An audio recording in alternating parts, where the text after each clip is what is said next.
এরকম খোলা চুলে কারো সামনে যেও না ভুলে। কেউ ঘুম থেকে উঠে চোখ খুলে এলোমেলো চুলে যদি দেখে, তবে তার কি দোষ? তার আকাশ সূর্যকে প্রদক্ষিণ করতে পারে। তোমার রাস্তায় আসতে পারে ধূলিকণা, আসতে পারে উত্তরের হাওয়া। তোমার লাইব্রেরিতে আসতে পারে অনাকাঙ্ক্ষিত কিছু বই। তুমি তো জীবনানন্দ পছন্দ করো, চুপচাপ জীবনানন্দ পড়ো। এইভাবে হেসো না। সোশ্যাল মিডিয়ায় তোমাকে ঘিরে লিখতে পারে আর্টিকেল। তুমি যদি কোনো ম্যাগাজিনের ফ্রন্ট কভার হয়ে যাও, যে রাজপথে শূন্যতায় খাকা করত সেখানে পড়ে যেতে পারে জ্যাম।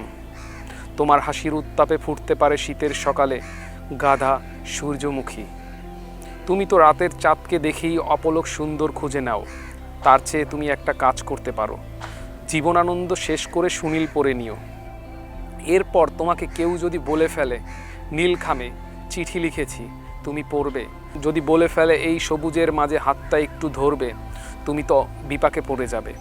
যদি তোমাকে নিয়ে কেউ সূর্যাস্ত দেখতে চায়, যদি সমুদ্র সৈকতে হাঁটতে চায়, যদি আবছা কুয়াশায় হারিয়ে যেতে চায়, তুমি বিপাকে পড়ে যাবে।